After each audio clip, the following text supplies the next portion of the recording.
প্রতিবেশী দেশ ভারতে পণ্য রফতানিতে নতুন আশা জাগিয়েছে বাংলাদেশ।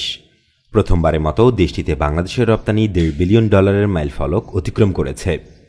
চলতি 21-22 অর্থ বছরের প্রথম 9 মাসে বাংলাদেশের রপ্তানিকারকরা ভারতের বাজারে $153,930,000 পণ্য রপ্তানি করেছেন।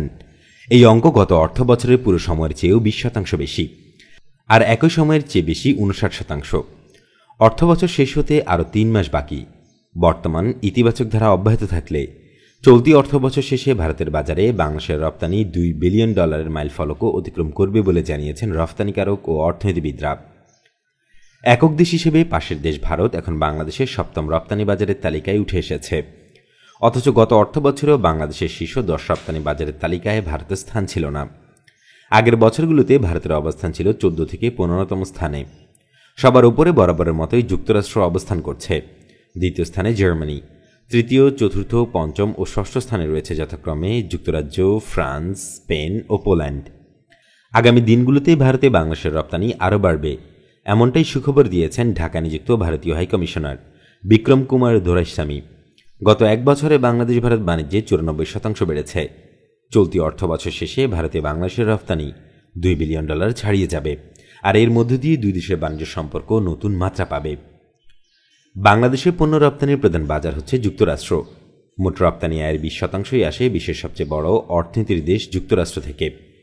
2021-22 অর্থ বছরের জুলাই থেকে মার্চ সময়ে বাজারটিতে $761,53,00,000 পণ্য রপ্তানি হয়েছে, যা গত অর্থ বছরের একই সময়ের চেয়ে 50.37% বেশি। ভারতে বাংলাদেশে তৈরি পোশাকের কদর বাড়ছে। ভৌগোলিক কারণেই ভারতে বাংলাদেশের রপ্তানি বাড়ছে। ভারতের অনেক ব্যবসায়ী এখন বাংলাদেশের কারখানায় পোশাক তৈরি করে তাদের দেশে নিয়ে গিয়ে বিক্রি করছেন। এতে তাদের একদিকে যেমন লিড টাইম কম লাগছে, অন্যদিকে খরচও কম হচ্ছে। ভারতে বাংলাদেশে একটি বৃহৎ ও বিকাশমান বাজার রয়েছে, কিন্তু বাংলাদেশ সেখান থেকে এখন পর্যন্ত যথেষ্ট পরিমাণে লাভবান হতে পারেনি। বৈশ্বিক বাজার থেকে ভারতের আমদানির মোট মূল্যমান প্রায় $450 বিলিয়ন, কিন্তু ভারতে বাংলাদেশের রপ্তানির পরিমাণ $1 বিলিয়ন কিছু বেশি। এখন ভারতে আমাদের রপ্তানি বাড়ছে, সেটা কিন্তু ভারতের 150 কোটি লোকের বিশাল বাজারের তুলনায় একেবারেই নগণ্য। রফতানি বাড়লেও ভারতের সঙ্গে বাণিজ্য ঘাটতির অঙ্ক এখনও বিশাল বাংলাদেশের। গত 21-22 অর্থ বছরে দুই দেশের মধ্যে মোট $10.17 বিলিয়ন বাণিজ্য ঘাটতি হয়েছে। এর মধ্যে বাংলাদেশ ভারতের বাজারে মাত্র $1.28 বিলিয়ন পণ্য রফতানি করেছে। এই হিসেবে বাণিজ্য ঘাটতির পরিমাণ ছিল $8.89 বিলিয়ন মার্কিন ডলার।